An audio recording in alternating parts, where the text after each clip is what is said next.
Alicia Keys and Swizz Beatz' love story is far from traditional. Things got off to an extremely rocky start, and their public battles with Swizz's ex-wife only made things more difficult. Although the couple have been married for well over a decade, there are still so many signs that this relationship is doomed.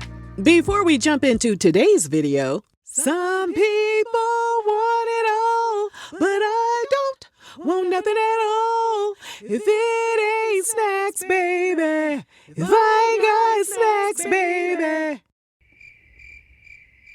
Don't forget to scoop up something to munch on at rrgsnacks.com, our online concession stand that has an assortment of Applewood smoked bacon jerky, butter toffee peanuts, and guess what, besties? Our gummy sour peach rings are finally back in stock. Hallelujah. Head over to rrgsnacks.com today and stock up on our 5-star goodies. In her memoir, which we've linked for you down below, Alicia wrote that she was about 14 and Swizz was 16 when a mutual friend introduced them. They talked for a few minutes and Swizz asked if they could exchange numbers. Alicia's response was, "Nah, I'm good. I'll just see you when I see you." Beat it, Ashy. That same year, 14-year-old Alicia met a 24-year-old musician and father of one named Carey Brothers, who went by the name Crucial. They developed a friendship, and Alicia lied and told him she was 17. But by the time she turned 15, their friendship had progressed. Not only did they become an item, but Crucial became her collaborator. Around 1998, Alicia and Swizz ended up in the same circles at various awards shows and industry events. Alicia still wasn't impressed by him and called him totally irritating. She told Marie Claire UK, "I thought he was too ostentatious. Swizz will have the fastest car, the biggest jewelry, the loudest jacket. Everything with him is really over the top. I used to see him and think, he is so annoying." He invited her out to lunch, and Alicia was reluctant to accept the invitation. She ended up going and was ticked off when Swizz arrived late. As they were leaving the restaurant, she walked out to her car and saw a painting of a little piano with paintbrushes on the keys attached to the top of her car. Swizz told her the artwork was the reason why he was late, because he wanted to prop it up on top of her car after she had parked. Their love of art was one of the first things they bonded over. But as we all know, Alicia was still dating Crucial, and Swizz had someone in his life as well. Swizz started dating a woman named Mashonda sometime around 1998. In 2000, their first pregnancy resulted in a stillbirth. That same year, Swizz welcomed his son, Prince Nazir, with his side chick, a woman named Nicole Levy. Despite his infidelity, he and Mashonda got married in 2004, and in 2006, Mashonda gave birth to their son, Kasim Jr. As for Alicia, her debut studio album, Songs in A Minor, was released in 2001 and has since been certified 7 times platinum. Crucial played a significant role in the production and songwriting process. Although she had Crucial in her life and they even lived together, the media began speculating that Alicia was gay. She denied she was a lesbian in a chat with Access Hollywood, but she didn't deny being a strong-minded woman, not demure and aggressive, and she acknowledged it made some people nervous. Ahead of the release of her third studio album, 2006's As I Am, Alicia wrote in her memoir that she slid into a depression due to a family member's medical condition. She and Crucial were still together, but she felt extremely disconnected from him. When she found out he was looking at engagement rings, her anxiety skyrocketed. In her memoir, she wrote that she wasn't sure if she even wanted to get married. She was only 26 at the time, so she didn't think it was the right time to make that type of commitment. Eventually, in 2006, she decided to end things with him. Many people claim that when she got rid of Crucial, she got rid of the magic that made her music so successful. Is that why her voice cracked at the Super Bowl? I'm asking for a friend. She might need to call Crucial and keep his ass on the side, because the music ain't hitting like it used to at all. Swizz was brought in to write and produce a couple of tracks during the creation of her fourth album, 2008's The Element of Freedom. Rumor has it that this was the same year they started dating. And yes, he was still married to Mashonda at the time. In her memoir, Alicia wrote that as she talked to him more, she started to notice how his mind worked. She added, "Beyond the baggy jeans and arm tats, there was depth. He was so aware of what was happening around the world. To this day, Swizz claims he and Mashonda were separated, but Mashonda told a different story. She said she found out Swizz was having an affair 2 days before their son turned 1. By that point, Alicia and Swizz had reportedly been smashing for a few months. Yeah. In 2009, in response to Alicia tweeting, "In love, is it better to go for the choice that is smart or the choice that has spark?" Mashonda tweeted that after 2 years of trying to reach out to Alicia, she has only received constant displays of selfishness in return. Mashonda added that her concern wasn't with Alicia destroying a family, but that Alicia had the audacity to make selfish comments about love and wanting to be with someone even after knowing their situation. In conclusion, Mashonda wrote, "You have no idea how much pain I was caused because of this affair." Alicia said, "He's mine. You might have had him once, but I got him all the time." In April 2008, Swizz and Mashonda moved forward to end their marriage. That following month, Russian-born singer Jana Sebastian gave birth to a baby girl named Nicole that was presumed to be Swizz's. They failed to establish the paternity of the child, so Swizz moved forward with making things official with Alicia. They got engaged, and then in May 2010, Alicia announced she was expecting his baby. That same month, Mashonda accused Swizz of being a deadbeat pappy and claimed he owed her $325,000 in child support and $9,000 in alimony. Mashonda's attorney called the failure to pay particularly troubling, since online sources reported Swizz had bought Alicia a 7-carat engagement ring and they had plans to move into a $14.5 million penthouse. Swizz told the New York Post that Mashonda's allegations that he owed her money were inaccurate and overblown. He stated he went above and beyond to make sure Mashonda was taken care of. And even though the court ordered him to pay her $200,000 up front, he actually gave her $700,000 because he thought the initial amount wasn't enough. Wedding planning hit a snag for Swizz and Alicia after Alicia asked him if they could dedicate their lives to each other instead of getting legally married.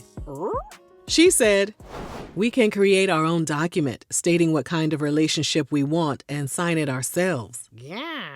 It's giving Jada Pinkett Smith. It's giving she don't want to marry your ass. That's what it's giving. She soon realized that Swizz was very conservative and he wasn't on board with her idea at all. Conservative men cheat on their wives and leave their wives.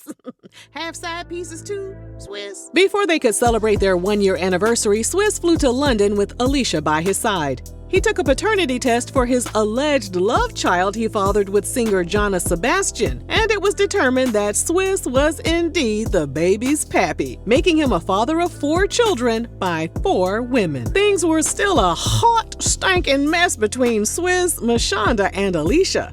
In an interview with Sister to Sister magazine, Mashonda revealed that Alicia told her son Kasim to call her Umi, Umi being the Arabic word for mommy. Naturally, Mashonda was hotter than fish grease. She asked Alicia to stop, but she said her pleas fell on deaf ears. Mashonda then spoke to Swizz's other baby mama, Jana, and Jana confirmed that Alicia attempted to get her daughter to call her Umi too. This chick want to be everybody mama, don't she? Now listen, I will say that I'm old school, and I believe that children don't need to be calling adults by their first name. Now, where I'm from, they say put a handle on it. Handle being a title. I'm about to say Miss Jada Pinkett. That's what she acted like. You got to say Miss Alicia, okay? Auntie Alicia. That might have been confusing. Yeah, now listen. Umi does, mean mommy, but it's not like the children knew Umi meant mommy, that they were going to be calling her mommy. It was just a handle. You know what I'm saying? Them little babies don't need to be walking around there calling that girl by her first name, even if she is a homewrecker. Even though she was happily married, Alicia still had to dodge allegations that she was a homewrecker. She is, hell. Alicia was still battling those lesbian allegations as well. Sid the Kid, formerly of the hip-hop collective Odd Future, opened up about being a lesbian in an interview with LA Weekly. During that same interview, she addressed other celebrities that were in the closet. She said, "There's Alicia Keys, who's married to Swizz Beatz. We know that shit ain't real." And then in 2011, Mashonda wrote an open letter that revealed all 3 parties had grown and matured for the sake of their children, and she looked forward to raising their children together. birth in 2014. Alicia gave birth to Swizz's fifth child, a boy named Genesis. Despite being happily married and popping out 2 babies, questions surrounding Alicia's preferences have persisted. Some people even believe Alicia only married Swizz to put the rumors to rest. In a 2015 blog post, Alicia attributed a lot of the rumors to the way she dressed when she first stepped out on the scene. However, she told her fans that she wore baggy clothing and dressed like a tomboy because she didn't care for the attention she received from men. She wrote, "I started to notice a drastic difference in how men would relate to me if I had on jeans, or if I had on a skirt, or if my hair was done pretty. I could tell the difference. I could feel the animal instinct in them, and it scared me." I don't know, Alicia. I don't know. She said because of the way she spoke and carried herself, people started calling her gay, and that made her uncomfortable as well. She added, "I put on dresses and didn't braid my whole head up so people could see more of the real me, even though at that point, I'm sure I was more confused than ever of what the real me was." She ended her message by saying she finally decided she was allowed to be herself unapologetically, and she encouraged her fans to do the same.